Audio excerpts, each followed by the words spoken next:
A pleasant good morning to everyone. Thank you very much for being here. As we commence this very important exercise this morning, I invite you all to please stand as we invoke the blessings of the Almighty Father. And this we shall do through our sister in Christ, Ms. Keisha Attil, from the Local Government Office of the South.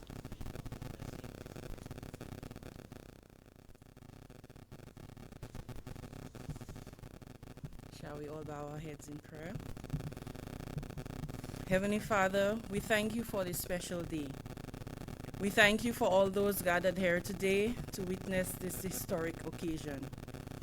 We bring to you the entire government of St. Lucia, in particular the staff of the Department of Housing and Local Government, who has worked tirelessly to make this day a reality. We bring to you the vulnerable persons all over the island, those persons who will benefit, Lord, those persons vocally and in the silence of their hearts who have been calling to you for help. Today is the dawn of a new day where we can provide relief to these persons.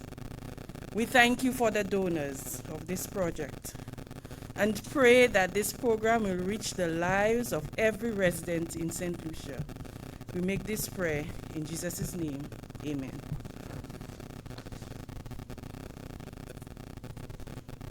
Thank you very much, Sister in Christ. At this point in time, ladies and gentlemen, I ask that we all engage in the stance appropriate for a national anthem as we listen to the national anthem of China, Taiwan.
That was the national anthem of St. Lucia. Thank you very much, ladies and gentlemen. Please be seated.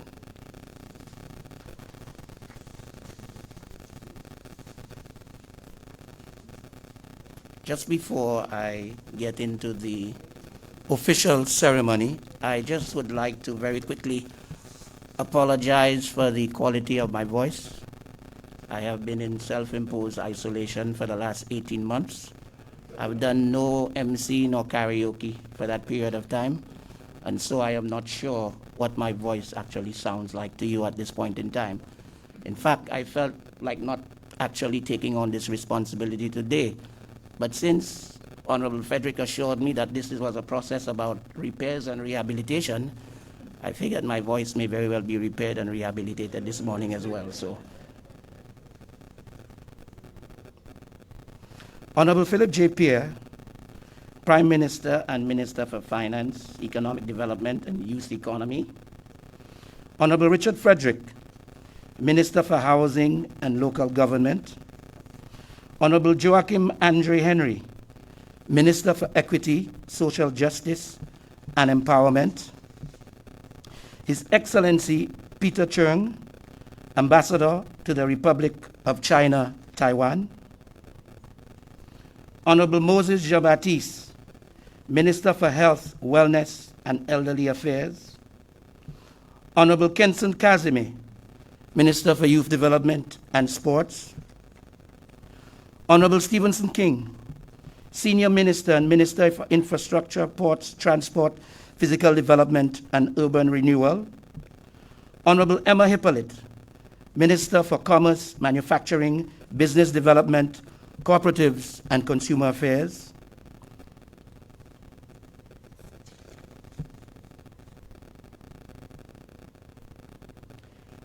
Permanent Secretary in the Ministry of External Affairs, International Trade, Civil Aviation and Diaspora Affairs, Mr. Gilliam Simon.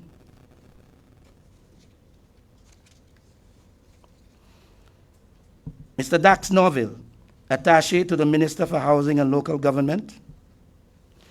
Mrs. Geraldine Lendor Gabriel, Mayor of the beautiful city of Castries. Ms. Sidonia Charles, Managing Director, St. Lucia National Housing Corporation. Staff of the Department of Housing and Local Government. Media personnel, specially invited guests, well-wishers. This morning is history in the making. Just before I left home to come here, I received a WhatsApp message from my sister in the United States of America. She sent a message indicating that the official launch of the National Housing Assistance Program was being undertaken today. And she implored all to make sure that they tune in. You know, since COVID, I have actually spent more time on Facebook than at karaoke. I never thought that was possible. But I'll tell you something that I've learned on Facebook for the last 18 months. People have been crying out for good news. Every time I go onto Facebook, somebody makes the comment, is there anything good happening that we can see in the news on a daily basis? This is the response. This is not just good news. This is great news. And I would like to plead with our media, the same way in which we persist with stories about the bad news. I'm hoping following this ceremony this morning, we have weeks and weeks of media coverage of this, the good news. I don't want to preempt the speakers to come, but I shall say more a little later on. At this point in time, ladies and gentlemen, I am happy to introduce, to do the opening remarks, Dr. Cordelia Lane Ambrose, who is the Permanent Secretary in the Department of Housing and Local Government. Dr. Ambrose. Thank you, Mr. Master of Ceremony. Prime Minister and Minister for Finance, Economic Development and Youth Economy, Honorable Philip J. Pierre. Minister for Housing and Local Government, Honorable Richard Frederick. Senior Minister and Minister with responsibility for infrastructure, ports, the Honorable Stephenson King. Minister with responsibility for health, wellness, and elderly affairs, Honorable Moses Jean-Baptiste. Minister for Youth and Sports, Honorable Kenson Kazime. Minister for Commerce, Manufacturing, Business Development, Cooperatives and Consumer Affairs, Honorable Emma Hippolyte. Permanent Secretary in the Department of Ministry of External Affairs, International Trade, Civil Aviation, and the Diaspora Affairs, Mr. Gilliam Simon. Permanent Secretary in the Department of Economic Development, Mr. Claudius Emmanuel. His Excellency Ambassador of the Republic of China, His Excellency Peter Chun, Deputy Consular, Embassy of the Republic of China, Mr. Quan Ta-sheng, Mr. Attaché to the Minister for Housing and Local Government, Mr. Dax Novell, Mayor of Castries, Mrs. Geraldine Lender, Managing Director of the St. Lucia National Housing Corporation, Ms. Sidonia Charles, Minister with responsibility for equity, social justice and empowerment, the Honorable Joachim Henry, special invited guests, media personnel, staff of the Department of Housing and Local Government, good morning. It is a great pleasure to welcome you to today's ceremony, the launch of the National Housing Assistance Program. Today's launch punctuates the first of its kind in the history of St. Lucia, and indeed, it is an auspicious occasion for the government and the people of St. Lucia. It is not an understatement to say that housing for the poor and underprivileged in St. Lucia has reached a juncture where government's intervention is an imperative.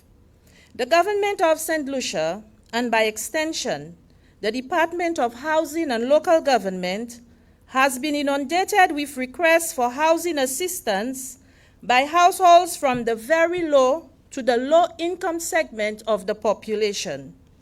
These requests are often a direct result of the indigence and vulnerability to natural and man-made disasters such as flooding, landslides, and fires, as well as the social malaise within the immediate surroundings. The Department of Housing has worked assiduously to implement prerequisite activities which will lead to the fulfillment of the government's goal to increase the supply of affordable land and housing units.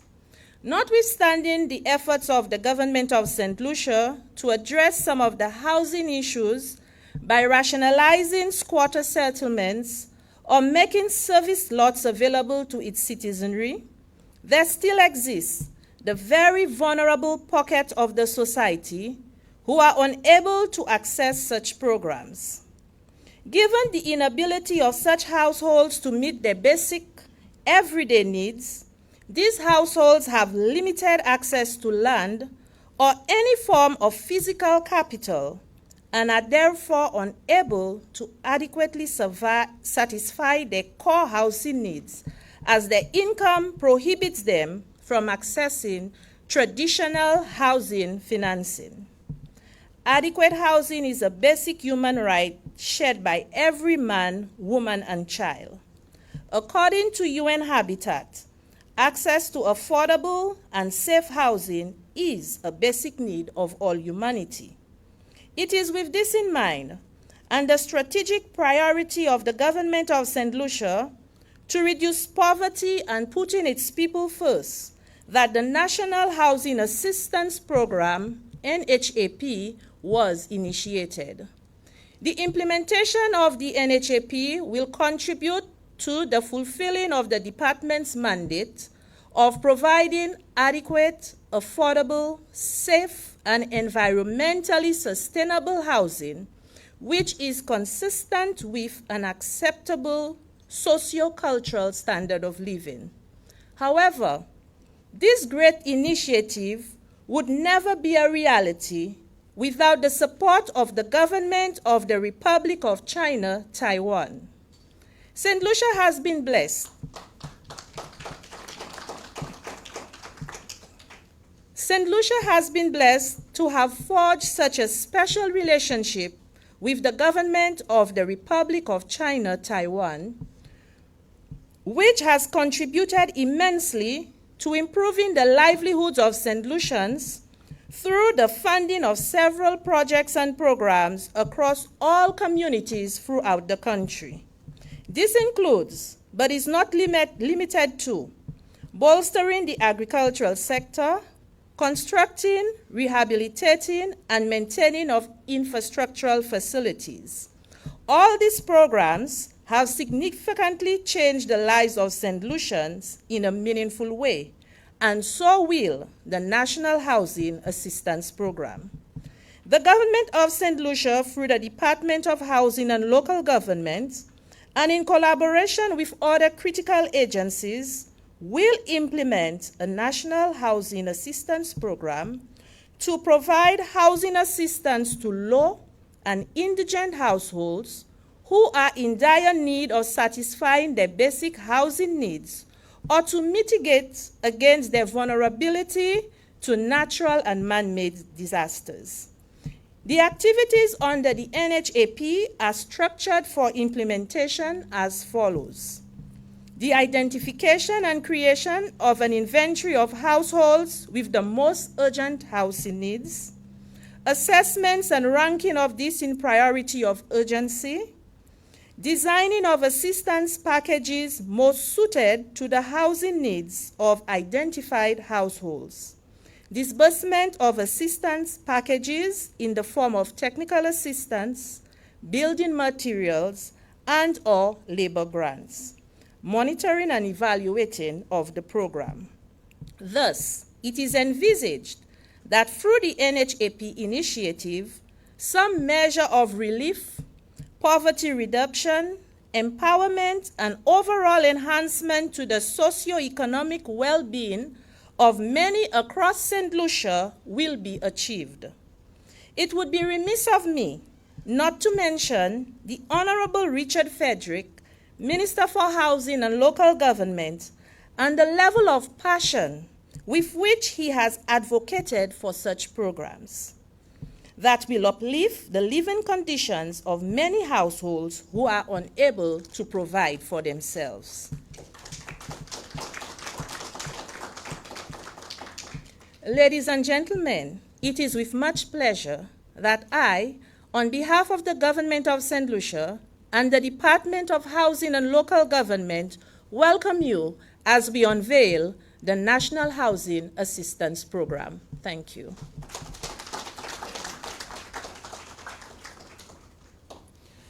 Thank you very much, Madam Permanent Secretary. And the overview of the entire project, I think, is very important. The fact that you've indicated that the assistance will be given, but there will be monitoring, there are deliverables. These checks and balances are very, very important when undertaking such projects. Stevie Wonder has a song. It says, "Love's in need of love today." This is a demonstration of love from the Department of Housing and Local Government, and I truly commend your department, madam. This is genuine love for your people. Ladies and gentlemen, our next speaker is a very dear friend of mine. I know he's been very, very busy, and I do miss him every time I go to Marcy Supermarket in Leclerc, because in the Marcy car park, we sometimes meet and spend at least 30 minutes in conversation, focused solely on the development of St. Lucia. He is a man who I know has a lot of ideas, and he's one who talks the talk, but he also walks the walk. And so, ladies and gentlemen, it gives me great pleasure to introduce my dear football friend, the Honorable Joachim Henry, Minister for Equity, Social Justice, and Empowerment.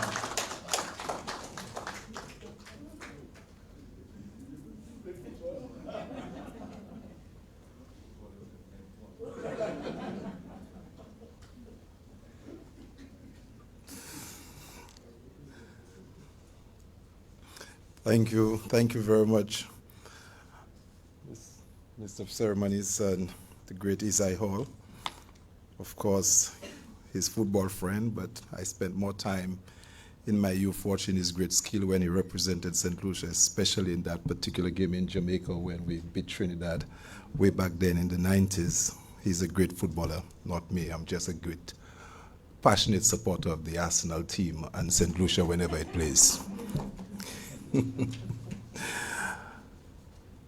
Permit me to acknowledge our Prime Minister and the parliamentary representative for Castries East, the Minister of Infrastructure and parliamentary representative for Castries North, the Minister for International Affairs and parliamentary representative for Labrie, Mr. Alva Baptiste.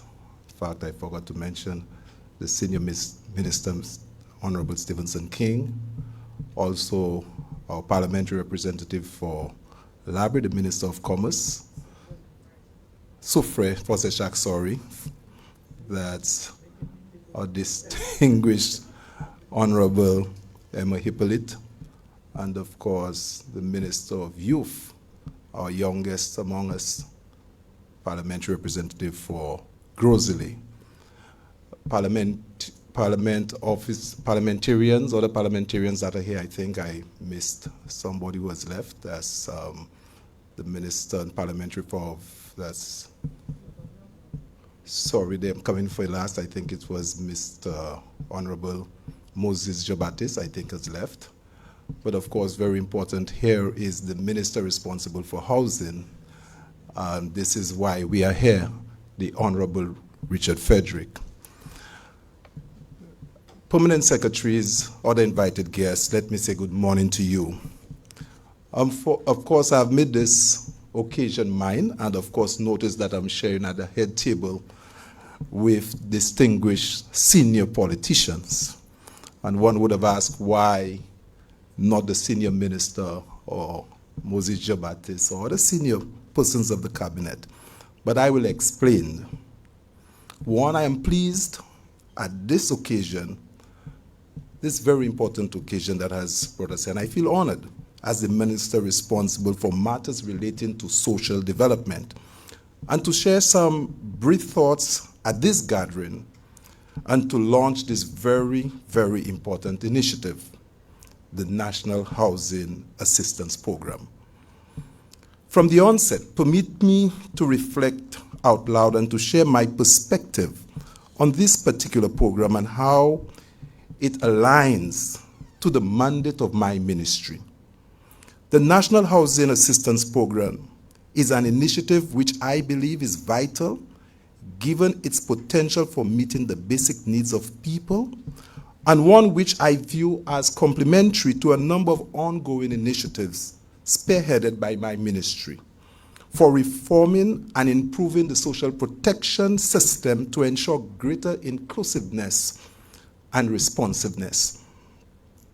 At a deeper level, I also see great synergies to be harnessed between this program and other social assistance programs in St. Lucia for impactful results that will contribute to poverty and vulnerability reduction and enhance our human capital and resilience. I therefore encourage collaboration and fruitful partnerships in the implementation of this program. In line with our mandate, I commit the assistance of my ministry in partnering with you for a successful implementation of this program. Let me also say that, for me, this is certainly a relevant and timely intervention, and I want to commend the Department of Housing and Local Government for accurately assessing the social landscape at this time and for designing such a project which will represent a significant investment in the people for risk reduction and advancement. Ladies and gentlemen, as we continue to put our people first on our national development agenda, I look forward to the implementation of many more programs that will meet the needs of our population. Ladies and gentlemen, as we are all aware, St. Lucia is vulnerable to multiple hazards, natural and man-made, and so too is our familiarity with the potential for significant devastation from such impacts with a disproportionate impact on poor and vulnerable households. From my vantage point, as the minister responsible for equity, social justice, and empowerment, I can speak for the increasing numbers of people coming to the ministry seeking for assistance of all kinds. I can also speak very accurately of the increasing range of needs being articulated, including housing, to such urgent responses are timely and are required immediately. We are in the hurricane season, and my heart cannot bear when I visit some households. To my mind, this program is designed to provide some of the requisite responses to those pressing needs, which will bring about some relief to vulnerable households or families. Ladies and gentlemen, over the last 30 years or so, St. Lucia has seen a fairly constant rate of poverty, around 25%, despite consistent investment in poverty reduction and poverty alleviation programs. From my preliminary assessment, I have concluded that many of these programs, though well-intended, have been implemented in a piecemeal or fragmented manner and hampered by inefficiencies which have limited the success in effectively providing adequate protection to poor and vulnerable households. In that regard, I am of the view that although social assistance is vital, there is a need for delivery of such services in a well-coordinated manner to receive optimal value for investments. Certainly, a paradigm shift is needed to facilitate a comprehensive package of support to our vulnerable families to effectively and positively change their circumstances to build human and social capital and develop resilient systems for a better future. And as I mentioned earlier, we stand ready to collaborate and provide support when necessary. Ladies and gentlemen, it is my belief that in promoting and securing social justice and acknowledging the fundamentals of human rights of our people, poverty and vulnerability reduction programs must consider the provision of safe and secure place to reside. Therefore, as WHO Commission on Social Determinants of Health has stated, access to quality housing is necessary for implement in securing social justice and health equity, and that access to quality housing and shelter and clean water and sanitation are human rights and basic needs for a healthy living. And as I believe, healthy living at the individual or household levels will translate into healthy communities and ultimately a healthy nation. And so, ladies and gentlemen, in some circles, housing is also regarded as a key strategy for reducing intergenerational poverty and increasing the economic mobility. Research has shown that increasing access to affordable housing is a very cost-effective strategy for reducing childhood poverty and increasing economic mobility in the United States of America. My friends, ladies and gentlemen, ministers, I want to make it clear that it is not an understatement to say that there are challenges with respect to the availability of affordable housing in St. Lucia. And it is not a stretch of imagination to recognize that such challenges have impacted the poor and vulnerable among us and continues to do so in a disproportionate way. But I also want to emphasize that while such recognition is important, purposeful and targeted action is necessary to address this situation. The launch of this program is therefore a step in the right direction, and I look forward to full-fledged implementation. I also look forward to a development of progressive housing policies to guide the advancement of such programs as well as other similar ones. And I know we have in the person a minister that will champion this cause, the Honorable Richard Frederick.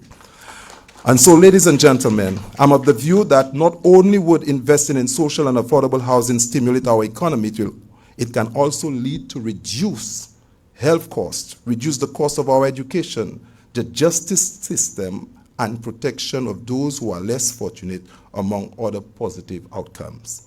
Again, commendations to you and your team, Minister Frederick, on embarking upon this vital component of a broader social protection portfolio.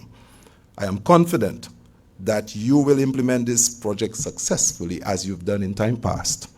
May God bless your ministry, and may God bless all of us. Thank you very much.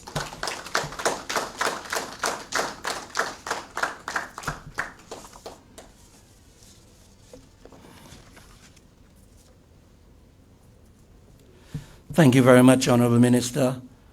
I really and truly appreciate your passionate and comprehensive endorsement of this initiative. You made mention of something which exists in our society today that is so extremely important, and that is prioritizing our basic needs. We seem to have had a shift with regards to what our priority needs are. And I conducted a very quick survey over the last week. I interviewed some persons from societal strata, and this is what I found out. That babies, if they could talk, they would tell you that their basic needs are breast milk, clean diapers, and someone to hold them all night long. If you spoke to infants, they would tell you that their basic needs include KFC cartoons and a good godmother to spoil them. And when we get to teenagers, it seems today their basic needs are a mobile phone, internet service, and a room for privacy. The average adult needs to understand that a house, a home, is a high priority. Shelter. We all grew up knowing that there were three critical basic needs: food, shelter, clothing. Of course, you know Jimmy Fletcher would add, because of climate change, etc., that we need clean water and a clean environment. But housing is an important need. And the sense of appreciation people get from owning a home. There's a hormone called the happy hormone, dopamine. This gives you that feeling of happiness and joy. This is what people feel when they own a home. To put it, since we're in Creole heritage terms, in local terms, when a man gets a key to his home, first thing he says, "C'est moi qui nomme." It means a lot. So I'm happy that you mentioned that housing is indeed a priority. And I hope that our people, especially our young people, understand that this is so very necessary in terms of living a balanced and good standard of life. So thank you very much for your endorsement. It's a pity this assistance program cannot assist Arsenal in their current plight in the Barclays Premier League, but let me recognize, ladies and gentlemen, the Honorable Minister of Education, Sustainable Development, Innovation, Science, Technology, and Vocational Training. Good morning to you, sir. Also, let me extend Happy Teachers Week to you, because I know at heart you told me personally that you always feel that you are still a teacher. I think the Honorable Moses Jabatis is also a teacher. So I extend Happy Teachers Week. Once a teacher, always a teacher. Ladies and gentlemen, at this time, I'd like to call on a true friend to St. Lucia. The government of China, Taiwan, has been a true friend. And so, ladies and gentlemen, to deliver remarks, I call on His Excellency Peter Chen, Ambassador to the Republic of China, Taiwan.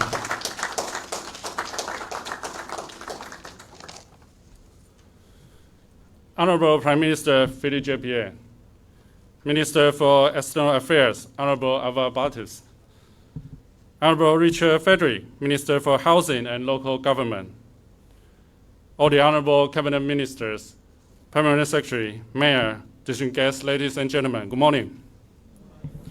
It's my honor and privilege to participate in today's launch of St. Lucia's National Housing Assistance Program. Adequate housing is one of the basic human rights enshrined in the Universal Declaration of Human Rights. As people say, home should be an anchor, a port in a storm, a refuge, a happy place in which to dwell, a place where we are loved and where we can love. I believe the Housing Assistance Program initiated by the government of St. Lucia under the leadership of Prime Minister Philippe J. will not only help provide many desperate families with decent shelters from the elements and natural disasters, but also an impetus to the social and economic rejuvenation of many communities. It will also help St. Lucia fulfill the United Nations Sustainable Development Goals, number 11, that is, to make cities and human settlements inclusive, safe, resilient, and sustainable. As a staunch development partner of St. Lucia, Taiwan has over the years participated in the national development of Fair Helen by sharing expertise and providing assistance in the fields of agriculture, education, healthcare, digital access, ICT, community development, and so on.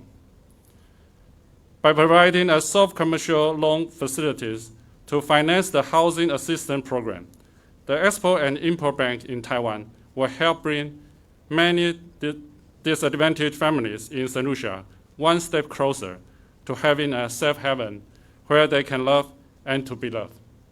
Together, we can achieve more. Thank you.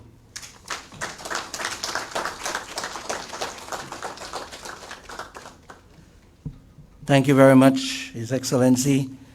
And as I did mention, a true friend is one who is there for you in times of need.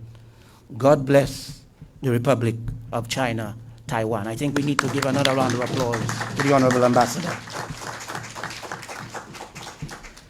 At this point in time, we have a slight break. We're going into a rendition. And so, ladies and gentlemen, I want to invite Mr. Trevor Santoma for some entertainment, musically.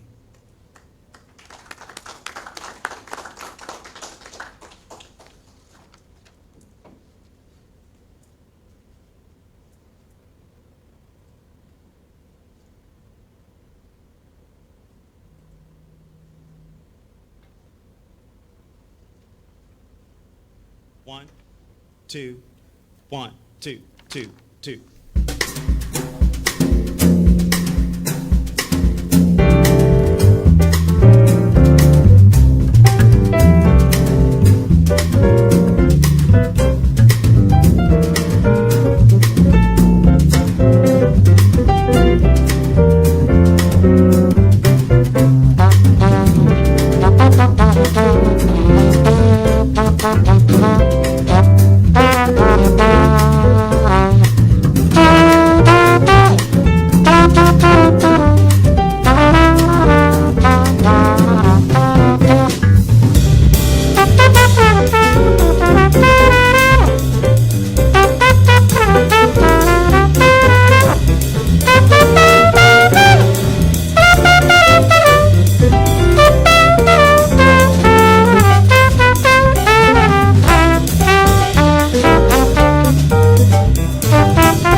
Thank you very much, Mr. Sandoma. I have been so starved of live performances, I almost said encore.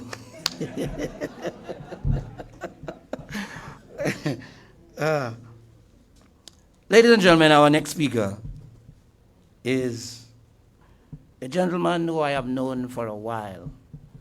And if I had to summarize his intentions and aspirations, it would be that if he had the means, he would improve the standard of living for every single St. Lucian. Because anything this gentleman undertakes, he does it for the good of the people, and his heart and soul are truly in it. I can tell you that because I have worked with him on community projects and national projects. In fact, I remember the opening of Serenity Park. And up to today, every time I drive by, Serenity, that word stands out. You see people going there to get rid of their stress. You see how relaxed they are. It's like they're in a different world. All the problems seem to disappear. The concept of this facility was just brilliant. And it is no wonder that today his ministry is launching a national housing assistance program, the very first of its kind. Ladies and gentlemen, it gives me great pleasure to introduce the Honorable Richard Frederick, Minister for Housing and Local Government.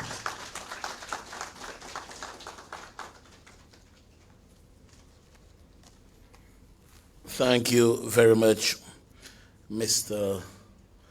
Master of Ceremonies. Yes, as I too recall that splendid Sunday afternoon when Serenity Park was opened. But I can say this, Serenity Park stands incomplete because under this term, we shall see the inclusion of an amphitheater at Serenity Park. Let me acknowledge the presence of the Honorable Prime Minister, Honorable Philip J. Pierre, Senior Minister and Minister for Infrastructure, the Honorable Stevenson King, Minister for Education, Sustainable Development, Innovation, Science, Technology, and Vocational Training, the Honorable Sean Edward, the Minister for Youth Development and Sports, Kenson Kazimi, the Honorable Alva Baptiste, Minister for External Affairs, International Trade, Civil Aviation, and Diaspora Affairs, Minister of Commerce, Manufacturing, Business Development, Cooperatives, and Consumer Affairs, no other than Honorable Emma Hippolyte, the Honorable Virginia Albert Poyot, Minister for the Public Service, Home Affairs, Labor, and Gender Affairs, the Honorable Pauline Antoine Prosper, Parliamentary Secretary in the Ministry of Education, Sustainable Development, Innovation, Science and Technology, and Vocational Training, His Excellency Ambassador to the Republic of China, Taiwan, Mr. Peter Cheng, Deputy Councillor Quan Ta Sheng, makes me feel like I'm speaking Taiwanese now, Secretary to Cabinet, Mr. Ben Emmanuel, Permanent Secretary in the Ministry of External Affairs, Mr. Gillian Simon, Permanent Secretary in the Ministry of Economic Development, Mr. Claudius Emmanuel, Deputy Permanent Secretary in the Ministry of Housing, Department of Housing and Local Government, Mr. Eden Senkwa, the Mayor no other than Geraldine Lendo Gabriel, my attaché, Mr. Dax Norville, the Managing Director of the National Housing Corporation, Sidonia Childs, media guests, ladies, gentlemen, those I have forgotten, forgive me. I bid you, a pleasant good morning. It is not often that an address such as this should begin by thanking anyone. However, the tremendous gratitude and appreciation that I have for those, as we say colloquially, who made it happen, needs immediate and utmost ventilation. When the wind of knowledge of such impactful project blew the way of the ministry, the anxiety, eagerness, and willingness to deliver were not only shared by me, but by those who worked with me within the housing ministry. My permanent secretary jumped on board, carrying with her 3 devoted persons in Cuthbert McDiarmid, Lauren Matthew, and Eric St. Jules. I need you to give them a round of applause. Thank you. They worked persistently, assiduously, and relentlessly for 2 consecutive weeks, inclusive of weekends. All they requested from Mr. Minister were passes for their vehicles as they worked overtime. They worked hard to bring this project to fruition. This was necessary as we needed to ensure that the government's concept paper, essentially the blueprint to execute the program, fell squarely within what was appreciated and approved by the lending agency, being the government of the Republic of China, Taiwan. They did what they were supposed to have done. And this press briefing today, to bring this humanitarian gesture closer to materialization, would not have been possible but for their hard work. I must say, these are the type of people that any member of the political directorate would wish to be surrounded by. They understand the deliverables. They understand the expectations of the people, and they understand the need to deliver in an expeditious manner without compromising and undermining the importance of transparency and accountability. I dare say that no member of the political directorate, who inherently and by virtue of his or her office is under tremendous political pressure to deliver, wants to be surrounded by those who stagnate, those who delay, those who procrastinate or flex authoritative muscle with an intent to frustrate the process. When they do so, they do not assist this government in what has become a renowned mantra, putting people first. Mr. Prime Minister, Ambassador, colleagues, ladies and gentlemen, I am indeed proud to be in government, in this government, one which is now breaking historical ground. Successive governments have embarked upon the regularization of unplanned development, have embarked upon the construction and selling of houses, but never before in the history of governance in this beautiful country of ours before has any government taken over $10 million and spend it to improve the living condition of the people of this country. It is meant for the poor, the indigent, and the vulnerable. This is the first of its kind. And I can assure you, with the cooperation of my cabinet colleagues, and more particularly one individual sitting at the head table who goes by the Minister of Finance, this will not be the last project within this term. It will be, I cannot say of many, but it will be the first of a few to follow. The reality is, folks, we cannot do all the needy homes in one run. Hard times have knocked on the doors of many. This extremely difficult financial and economic environment does not discriminate. All of us have felt the impact of the prevalence of COVID-19, some more than others. It has spared no one. Sadly, those most affected are those who are already the poorer ones and those who are more vulnerable. In that regard, this program could have never reached their doorstep at a more opportune time. And as the old saying goes, a cry of distress is a summons for help.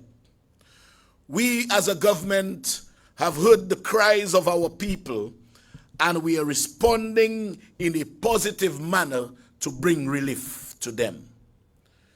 This government is committed to the task of ensuring that access to affordable housing is a basic need of all its citizenry, but recognizes that interventions implemented in the past do not satisfy the housing woes of the poor and indigent. The importance of housing to man remains an unquestionable fact that housing is second to food. Approximately 20% of St. Lucia's population live in deplorable conditions where people suffer from one or more of the following basic deficiencies in their housing: lack of access to improved sewage facilities, not even an outhouse, access to pipe-borne water, living in overcrowded conditions, living in buildings that are structurally unsound and inhumane, thereby increasing their vulnerability to natural disasters. This is manifested and compounded by the proliferation of unplanned settlements. Over the years, the government of St. Lucia has been inundated with requests for housing assistance by households throughout the island.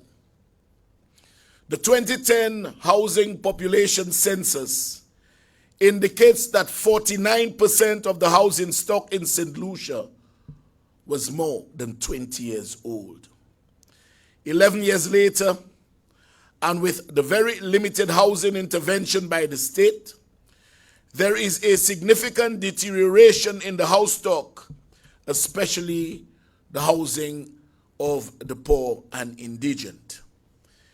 In an attempt to address some of the housing deficiencies of the poor and indigent, and in keeping with the strategic priority of the government of St. Lucia to reduce poverty as outlined in the 2021 manifesto, Putting People First, this program was initiated.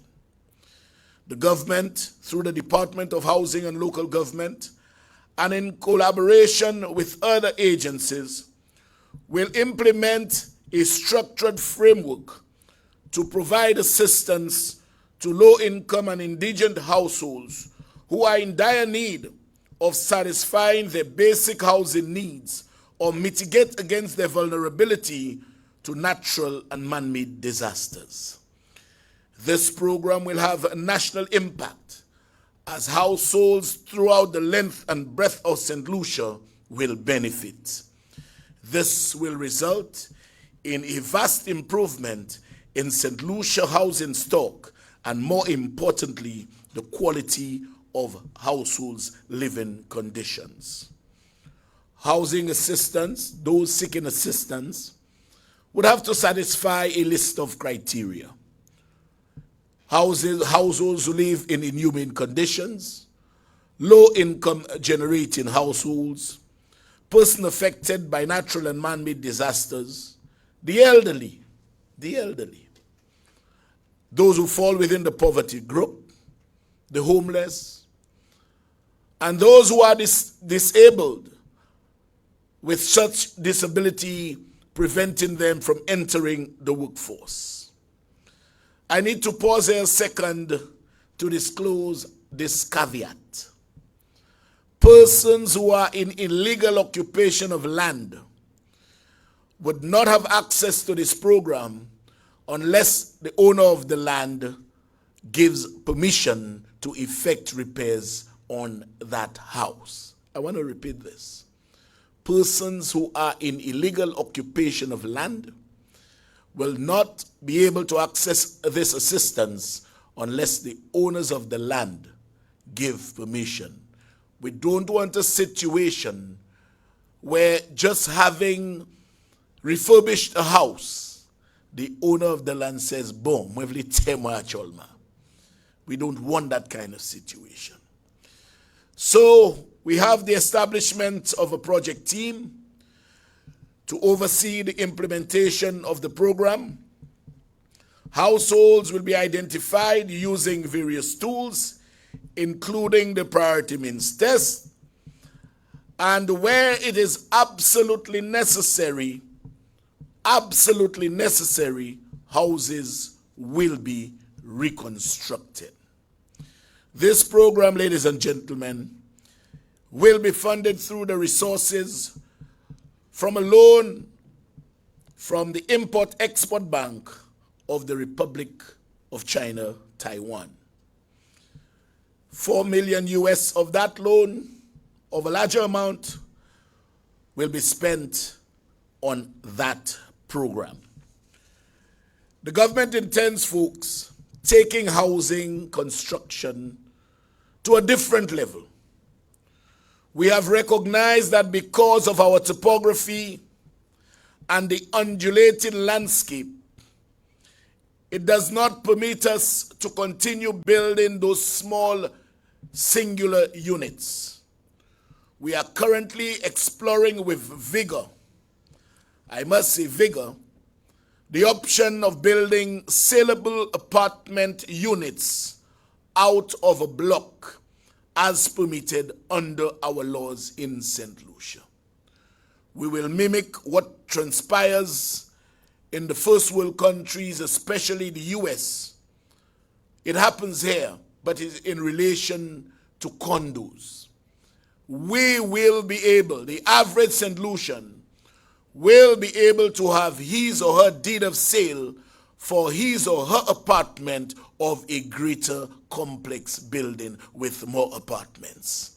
This is the direction that we are going. That title will empower St. Lucians and will be in sync with government's thinking of giving every St. Lucian a slice of St. Lucia. It will no longer be friends, family, and foreigners. We will be putting St. Lucians first.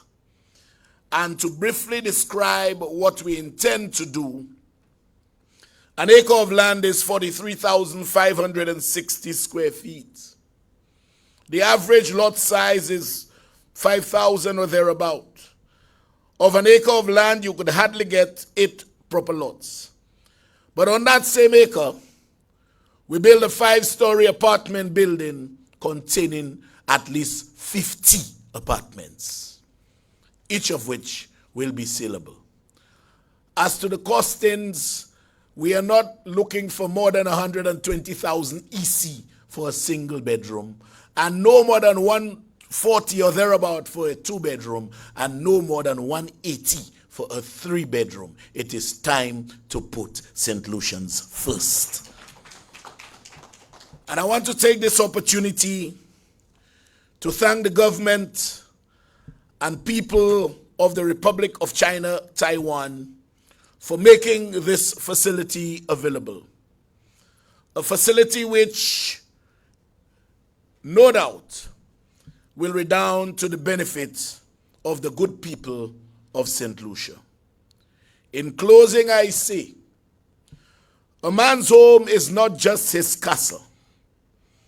It's not just real estate, but it's a real construct of his mental state, where he finds comfort, solitude, and space to exhale. Regardless of the shape, the size, the color, or material possessions, there is no place like home. Thank you.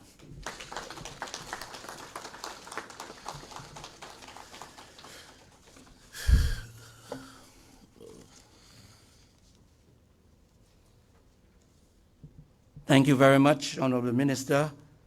We all heard the passion, we all heard the drive, and we all heard that very important phrase, home is where the heart is. In fact, it is said that the feet leave home and wander, but the heart never leaves. And go back to a neighborhood where you lived 20 years ago. If that same house is right there, just looking at it, that feeling of nostalgia, you actually become the person you once were when you lived there. That's the impact of housing on people. So, Mr. Minister, great initiative, and I also like the way you secured a few other projects, because I saw a smile on the Prime Minister's face.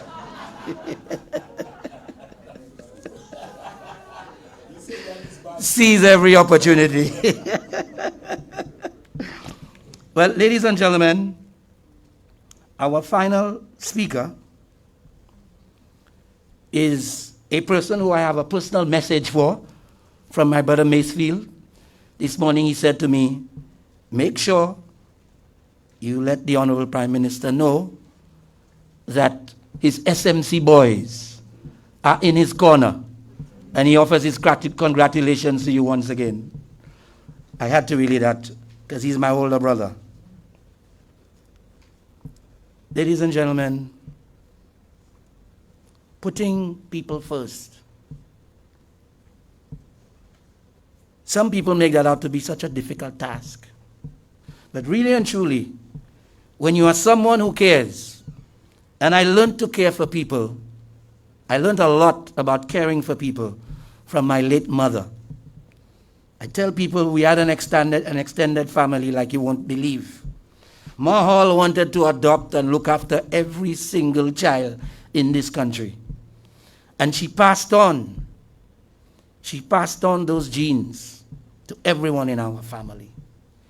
Caring for people is godly. And you know, we have become a people so obsessed with selfishness. I want to say it plain. We have become a very selfish people. There are people who have the means to help their neighbors, but choose not to. I am happy that this current administration is putting people first.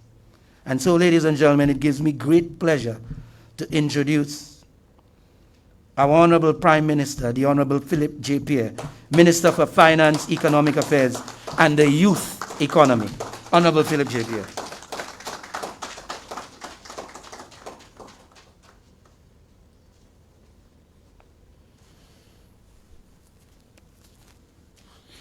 Thank you very much. When I saw Isa here this morning, I thought I was the wrong place. I was looking for some show there. But thank you very much, Isa. Let me recognize the Senior Minister, Stevenson King, the Minister of External Affairs, Honorable Alva Baptiste, the Minister of Youth Development and Sports, the Honorable Kenson Casimir, Minister for Home Affairs, Dr. Virginia Potts, Minister of Commerce, Ms. Emma Hippolyte, Parliamentary Secretary in the Ministry of Education, Dr. Prosper, Permanent Secretaries, Cabinet Secretary, other members of the head table, including the Ambassador Chen and the Permanent Secretary in the Ministry of Housing. Good morning. This is the first public speech I'll be giving, and it's not going to be a speech, it's going to be remarks. First of all, I want to associate the Office of the Prime Minister with the National Housing Assistance Program, and I want to further say that the National Housing Assistance Program is part of our government's pledge to put people first. Putting people first is not it's not a slogan, it's a philosophy, it's a way of life. It isn't something that we said to win an election. We really mean it. And in the projects that we are going to be delivering to the people of St. Lucia, the whole ethos and the philosophy of putting people first is going to be clear. And for the last 8 weeks, our projects and what we've done are really aimed at living that philosophy.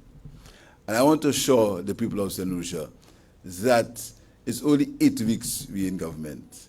Sometimes it sounds like 8 years. It really is only 8 weeks. Really, it happened on the 26th of July, 8 weeks away. And what we've done and what we are going to do signifies what we feel from the depth of our hearts, putting people first. People really matter. And whereas we have to ensure that the economy of the country in terms of the ratios and the numbers, because that is the world we live in, that the economy looks good, we have to ensure that the infrastructure is okay, but the depth of our policies are going to be putting people first. And people means everyone. We're going to include everyone. The elections are over. Some people are not happy, that's expected. But the elections are over, and right now, this government is going to do what we pledged to do for the people of St. Lucia, that is to put them first. So I want to invite everyone. I said that some time ago, and I got attacked. I want to ask everyone to join, not the party, but the country. Join us in this big umbrella to do better for the people of St. Lucia. And what have we done so far? What have we done so far? And remember, it's 8 weeks. What have we done so far? We're launching the National Housing Assistance Program, and I want to thank the government and people of the Republic of China on Taiwan, and through the Ambassador, Mr. Chen. Thank you very much, Ambassador, and convey to your President our... What have we done? We are launching that program, $10 million. And I can tell you that the initial thinking of that program was not to see about housing for indigenous and poor people. That is a fact.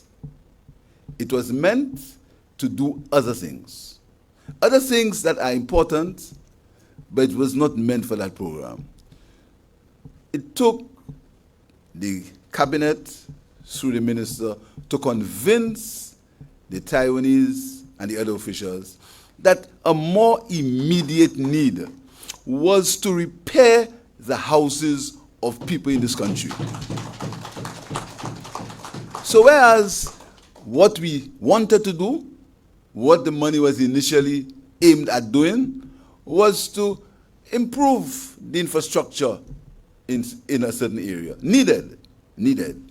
Because I said before, it's a matter of inclusion. Needed. But we sought the immediate needs were the poor and the underprivileged and the indigent. And yesterday I was speaking to a delegation from the World Bank, and I said to them, if you live in St. Lucia, you will see affluence. You go up north, there are lovely houses. When my friends come and I take them up north, because I don't live up north, I take them up north, they are amazed. What a beautiful country. You guys are doing well. And I'm happy. Of course, they're nice houses. But you have to go where people live. You have to take a few steps out of Castries. Just a few seconds out of Castries, behind my office. And you see where some people live. That is reality. And that program is not going to erase all the housing issues in the country. It can't. It's only $10 million. So it's not going to, I mean, we're not going to fix every house. We can't. And if anybody's expecting that, that's not going to happen. But as we're going to take one small step to improve the houses of a few people in this country, and I support and I applaud this venture. But I want to warn the Minister of Housing that the resources are limited. And when he said so, I had a look at the Minister of Sports, and he was telling me that the playing fields and the Mindufida Park needs to be improved at the stadium.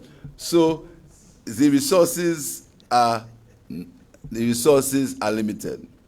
But what have we done so far? This is the housing project. We have ensured, and I want to take that mention, even the senior minister might think I'm staying this fund. I'm not. We are in this thing together, in all a matter of the blue wave. And we have discussed and got the approval of FLOW to initiate what is called the Home Communications Relief Bundle, which will provide relief to 5,000 households that will pay $20 a month with no installation costs, and they will receive the following package from FLOW: broadband, 1 modem, a fixed line to include 100 local FLOW fixed minutes, and 10 TV programs, religious and other channels, and they will get a box.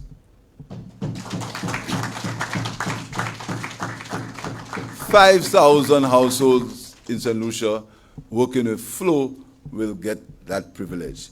And that's important because we are living in a time of COVID.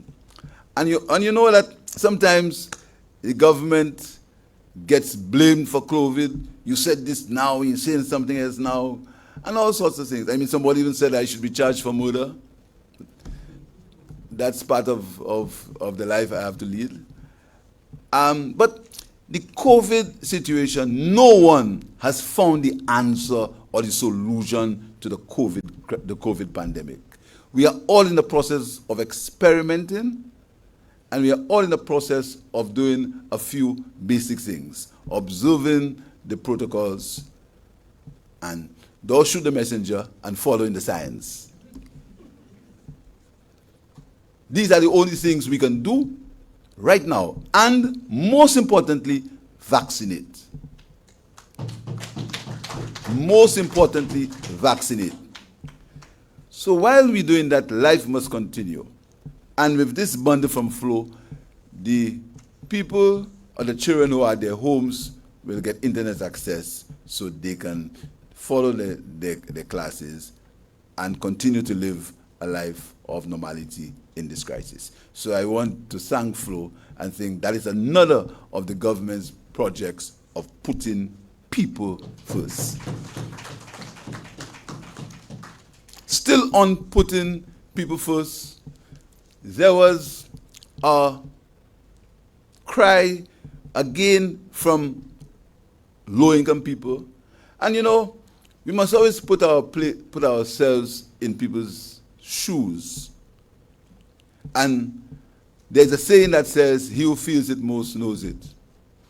For many of us in this room, $150 may mean nothing. But for many people, $150 is the difference between meals for themselves and their family for a few days.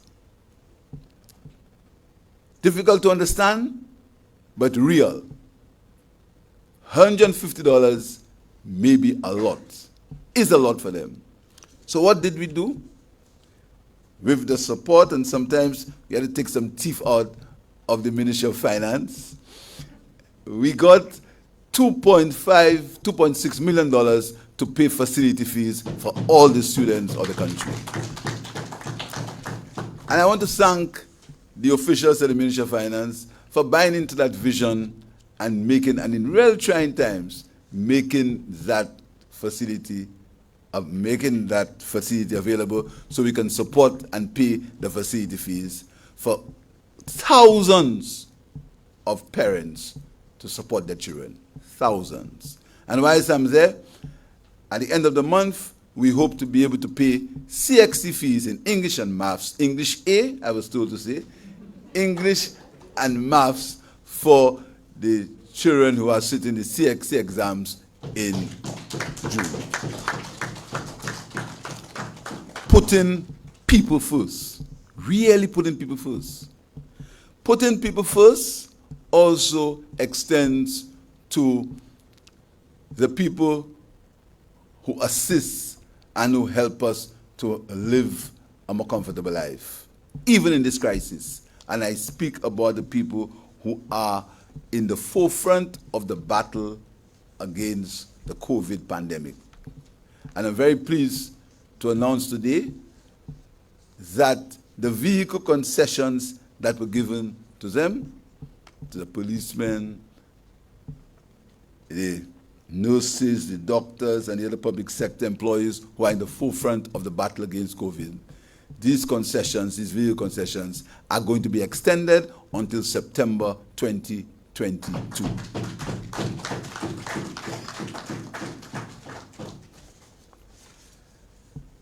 Again, another of our projects. And within the constraints of the financial situation, and I must tell you, it's tough. The financial situation is challenging, but with understanding, we are going to come through it. It's challenging, but we are going to come through it. We've also agreed and decided that the people who get public assistance, again, the $250 to the lady, the child with autism, and the lady who lives in the George Charles Boulevard, places we pretend to forget. The $250 that they get every month. I've asked the officials of the Ministry of Finance that when the civil servants get their salaries, please ensure that these people get their $250 together with the civil servants. Because we need it to pay our mortgages. We need it to pay our car loans, but they need it to eat. And we have to understand that a country cannot develop if one sector of the society is going up by leaps and bounds and another sector is going down, down, down. So with the cooperation, the assistance of the officials of the Ministry of Finance, we are going to make that happen. We are going to make it happen. We have to ensure that these people, because it's $200, you know, it's $300 or $350. It's money that we spend, but for them, that's all they have for the month, and that's all they have to feed themselves. Healthcare. We understand the COVID crisis, and we applaud and we thank the nurses and the doctors and the first responders and those who are involved in that struggle. This afternoon at 2:30, we're going to be at Victoria Hospital to assist the nurses because we're trying to give them some more support, some more personnel to help them in the fight against COVID, to deal with the loneliness of people in isolation. And the other cries, lock the country, lock the country, lock the country. Of course, we have to consider these things. But I want to tell you that the mental and the psychological stress of isolation, we must always put ourselves in other people's shoes to know what someone feels when they are in isolation. So this afternoon, we're going to be going up to Victoria Hospital to see if we can make life a little better for these people. But very soon, we're going to make a major announcement on St. Jude. Because we cannot allow people to undergo what's happening at the stadium.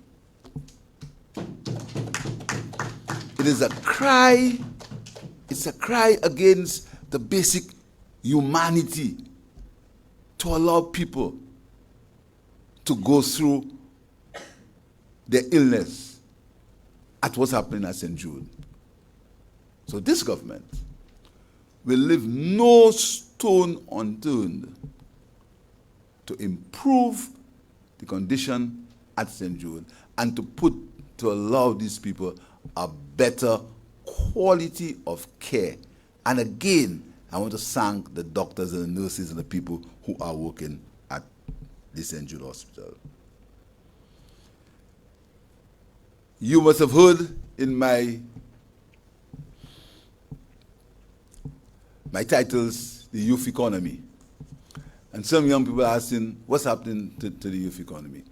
Coming soon, very soon, we'll be having making our first statement and our first project under the youth economy will be very soon. I can assure you before the end of the year.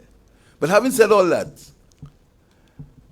I want to tell the officials that we demand transparency and accountability in the execution of that project.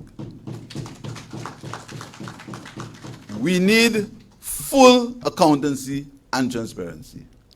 And this government is going to ensure that there is transparency and accountability in everything that we do and everything that was done. We are not involved and we will not be involved in any witch hunt. We're not going after anybody we don't intend to make anybody cry. What we want is an account of what transpired before to ensure that it doesn't happen again. And we are going to leave no stone unturned within the resources that are available to us to ensure that there's transparency now. And we've taken a few positions that many people may not know. We've said that anybody who is on a statutory board of the government cannot be involved in any activity involving that statutory board. Anybody. So if you're in the business of accounting, you cannot be in a statutory board that deals with these things. Because we have to lead by example. And the example must come from the statutory boards of the government. So we will limit or we'll try to avoid all conflicts of interest. You cannot be on a government board because you want to have connections to organize yourself. Not under my watch. And I've led by example in my management consultancy business that I've had from the year 1991, I have relieved myself from any activity that relates to that business. I am no longer in management consultancy practice. I've relieved myself officially, and it's going to be a document lodged in the registry to take myself away from it so I can not be involved in any management consultancy business, so that there can be no conflict of interest where I'm involved. And all my ministers will have to ensure that there is no conflict of interest in the activities. There must be transparency and there must be full accountability, because we are in this business not for all the time. I'm not going to be Prime Minister forever. No one has to remind me. Just 15 years. So, but when I leave, I want to leave with my head high, knowing that I've done my best for the people of St. Lucia without rank or pity. So I want to again to thank the government of Taiwan and to say that tell the Minister of Housing, the Minister of Housing, that initiative is welcome. I want him to ensure that, as I said, there's transparency and there's accountability. And I also want him to understand that we are very pleased with the vigor and the vitality in which he has approached his work. But sometimes he must exercise temperance, because resources are limited and he must not put the Minister of Finance under undue pressure. And Isai Hall, don't want you to have any jokes about me. There's a joke that Isai Hall gave that is a classic. I'll never forget it. I wouldn't mention the person's name. Isai Hall was talking about somebody who is on both sides of the political fence, and he said the fella is split in the middle. Thank you very much.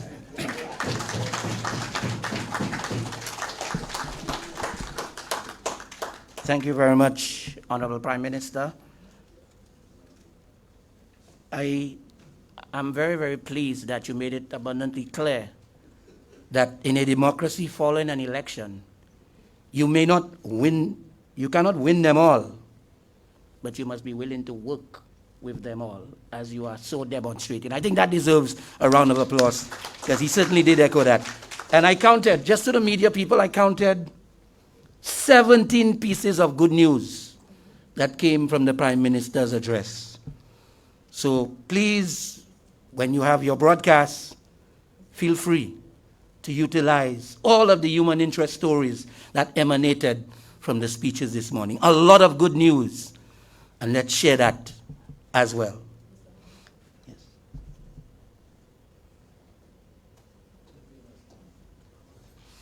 Ladies and gentlemen, at this time, I'd like you to please stand for the departure of the Honorable Prime Minister.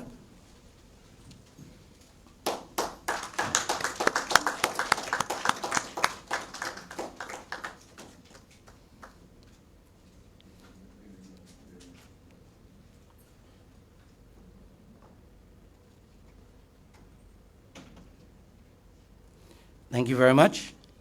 Very timely, I must add. He did indicate that he didn't want me to throw any jokes at him. I guess he saw in the program that my extempo was coming up. Ladies and gentlemen, I hastily, where is it now? I hastily put together, hold on a second. Somebody went to my papers.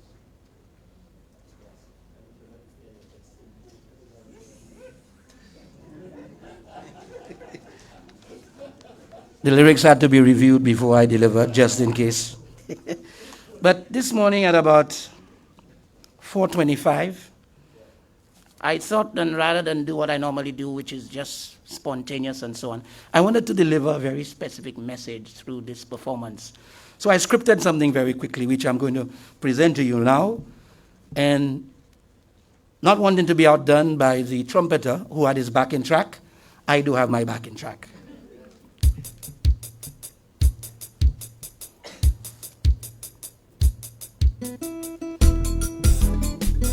A little louder with the music.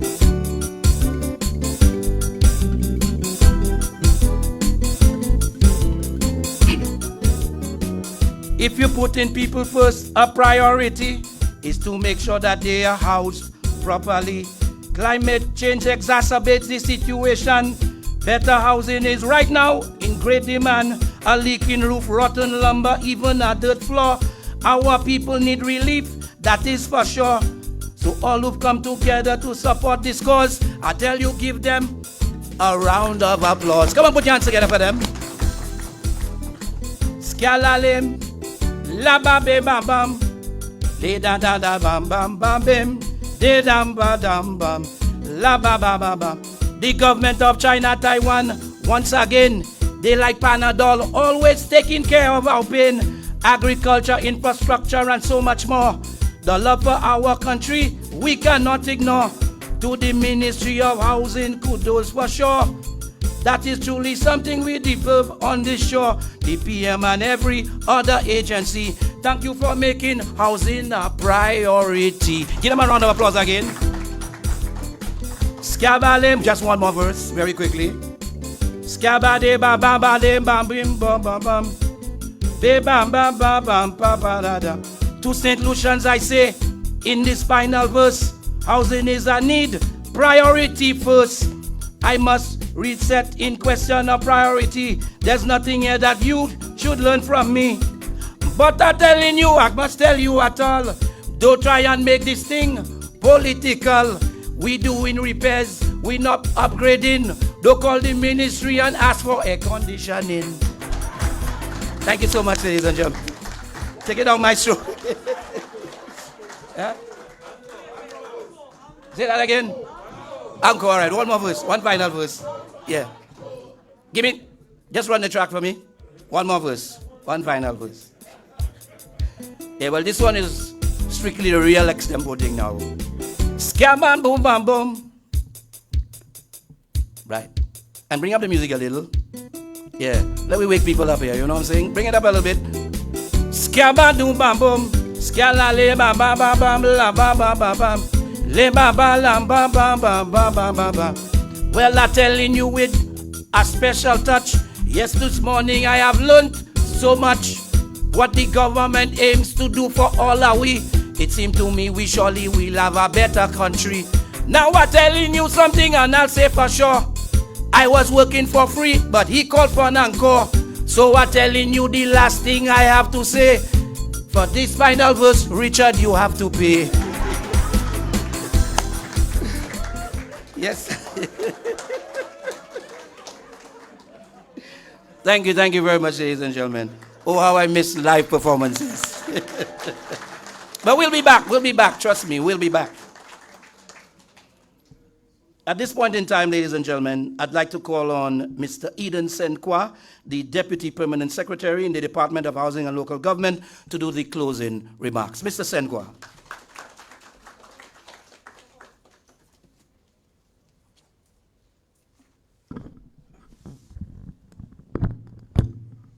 Thank you very much, Mr. Master of Ceremonies.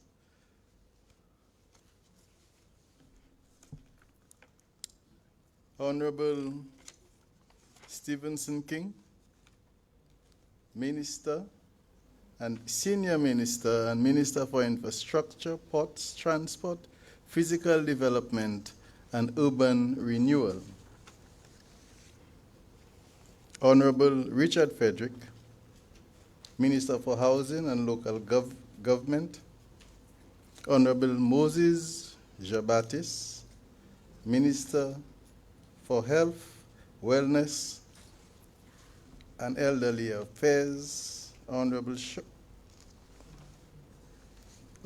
Alva Romanus Baptist, Minister for External Affairs, International Trade, Civil Aviation, and Diaspora Affairs, Honorable Emma Hippolyte, Minister for Commerce, Manufacturing, Business Development, Cooperatives and Consumer Affairs, Honorable Virginia Albert Poyot, Minister for Public Service, Home Affairs, Labor and Gender Relations, Honorable Albert Prosper,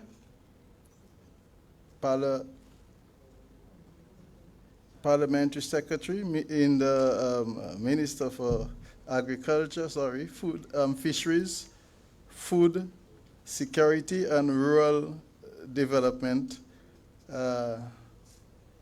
Honorable Dr. Pauline Antoine, Parliamentary Secretary in the Ministry of Education, Sustainable Development, Innovation, Science, Technology, and Vocational Training. Honorable,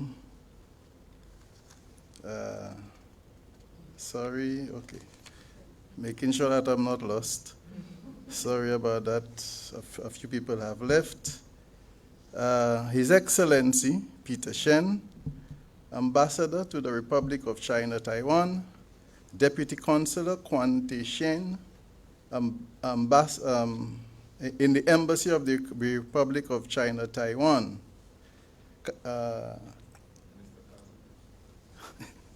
Honorable Kenson Kazimi, Minister of Youth Development and Sports,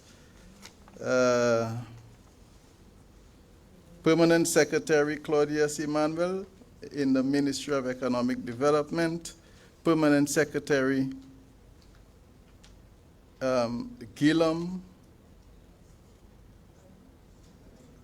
Simon in the Ministry of International Trade, Civil Aviation, and the Diaspora.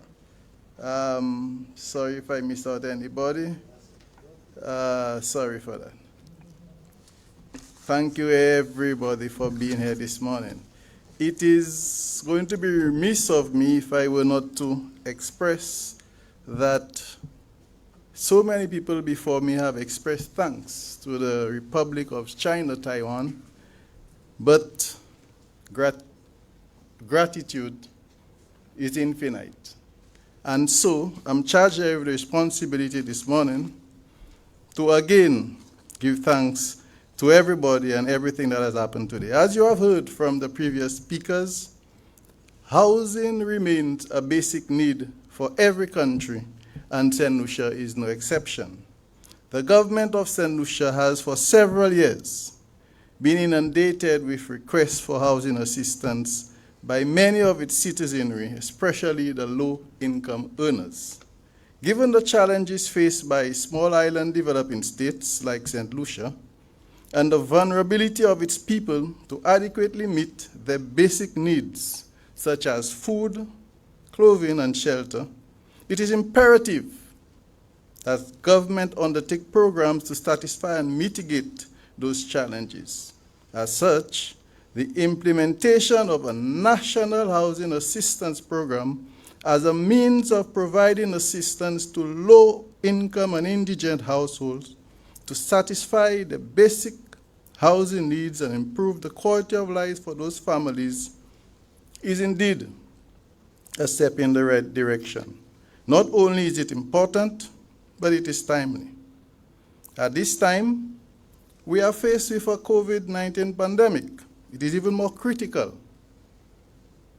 that every family and individual has a roof over their head, one that is comfortable, safe, and environmentally sustainable.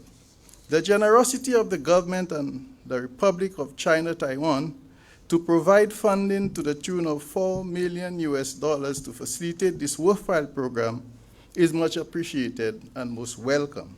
In that regard, I take the opportunity on behalf of the government and people of St. Lucia and the Ministry of Housing and Local Government to thank Your Excellency, Mr. Peter Shen, your government, and people of the Republic and China, Taiwan, for this worthwhile contribution, which will go a long way in assisting with the urgent housing needs of our people, as we aim to satisfy our number one sustainable development goal, which is reducing poverty.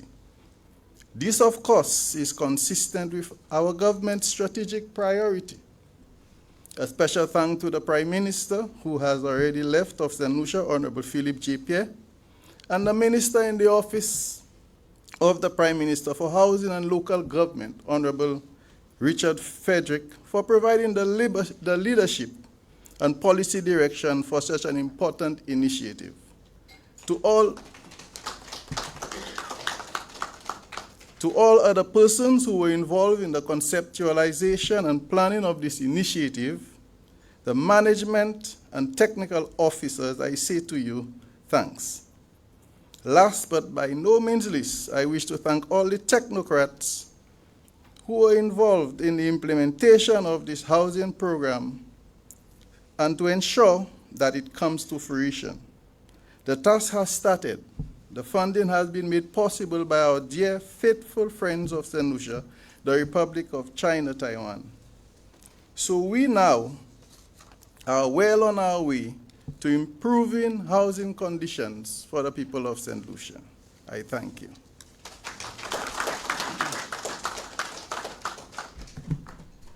Thank you very much, Mr. Senkwa. Ladies and gentlemen, at this time, we are fast approaching the finale of this morning's launch of the National Housing Assistance Program. We will be asking all permanent secretaries and ministers to please remain to pose for some photos. And there will be refreshments after, which I wasn't aware of, but now I know. But I just want to say that I want to thank the Honorable Richard Frederick, the Minister of Housing, the Permanent Secretary, and all the staff of the Department of Housing who placed their trust in me to be the Master of Ceremonies here this morning. Thank you very much. And to show you how energized I am and ready I am for the commencement of this project. Media people, make sure you get this. This is a demonstration of my endorsement for this project.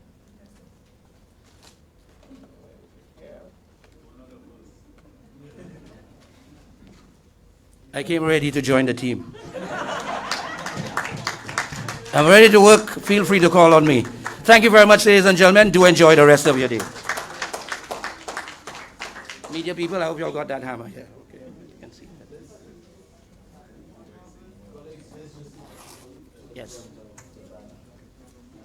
All right, Madam PS, thank you very much.